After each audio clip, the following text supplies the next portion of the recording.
Israel Adesanya recently shared his view on Khamzat Chimaev vs Nassourdine Imavov. After Imavov beat the tough Caio Bahalio, the MMA world wasn't all that impressed. Many fans felt he didn't show enough to prove he's a real danger to the champion. Still, the UFC called it a top contender fight, and right away talk started about Imavov maybe being next for the title. Adesanya explained that he thinks the French fighter actually has better striking.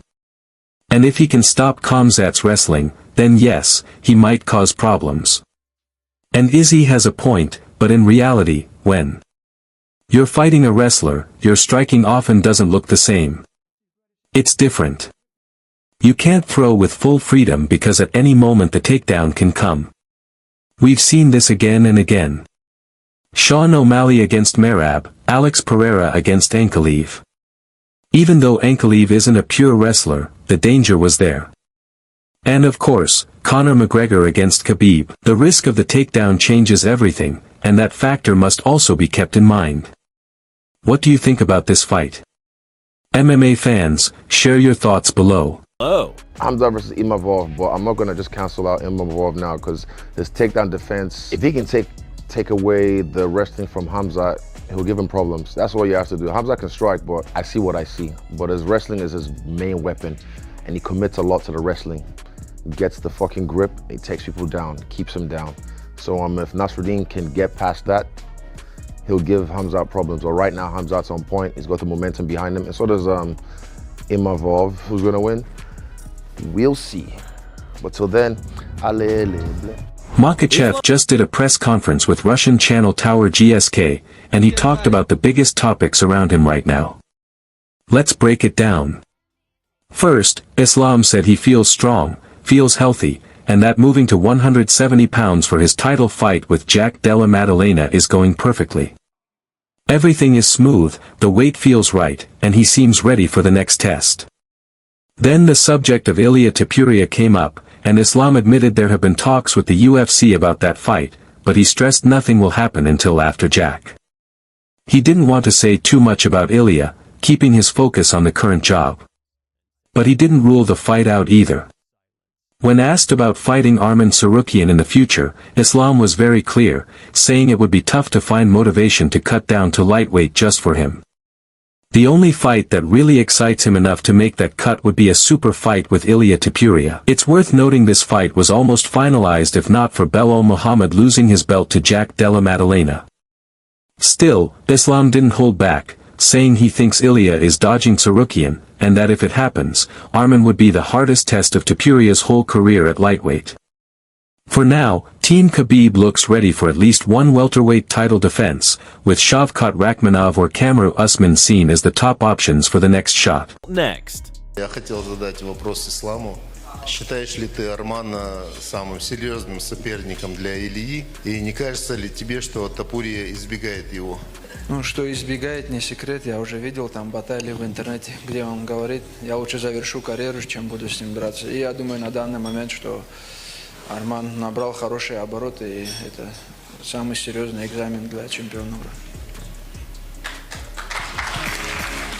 Dana White is under heavy fire after a UFC fighter shared a shocking story from UFC China that has fans and fighters furious.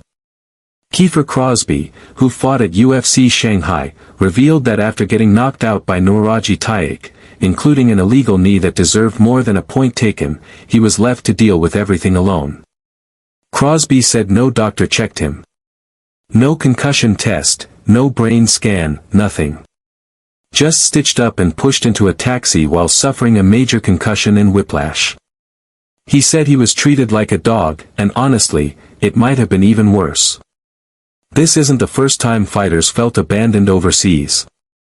Mark Diakese spoke up too, saying after his fight he was also left alone with nobody helping. Crosby didn't hold back either, calling the whole thing a mindless massacre, saying anyone could see he was hurt, bleeding, and not fit to make choices so soon. The issue is that when UFC holds events in countries with no athletic commission, they act as their own. They follow Nevada's rules, but that doesn't always cover real-time safety, and fighters are left at risk. Now that the story is going viral, fans are blasting UFC for failing to protect fighters, and Dana is being pressed hard on whether they can improve fighter care worldwide. Here's how Crosby put it on Instagram: "No doctor checked on me after the fight.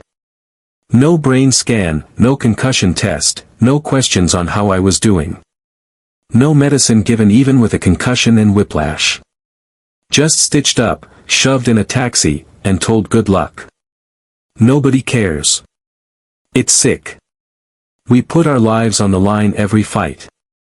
To be treated like a dog is disgraceful. Anyone can see in the clip I was hurt, bleeding, and not able to think straight. Makes me sick. Welcome to the big leagues." Big John and Josh Thompson also broke down Ruffy's loss to Benoit Saint-Denis at UFC Paris, and they were blunt.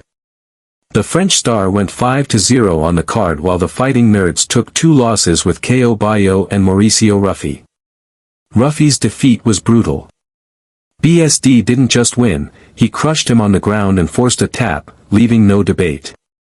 Thompson said much of Ruffy's downfall was mental, pointing to how he reacted under pressure, saying, "When a heavy grappler takes you down, you don't just give up. You fight to stand." He thinks Ruffy got so uncomfortable he only thought of escaping, and that panic caused a full collapse. Big John added that it looked like a #1 contender against someone ranked in the 20s. The fight was that one-sided.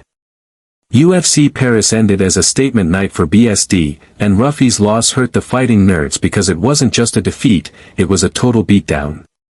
2025 has been rough for them, with Gene Silva as the only member still unbeaten. The comments. Exactly, like the way that I fought Gilbert the first fight was, even if he does take me down, because I thought he was going to try to take me down over and over, I was like, he's not gonna be able to hold me down.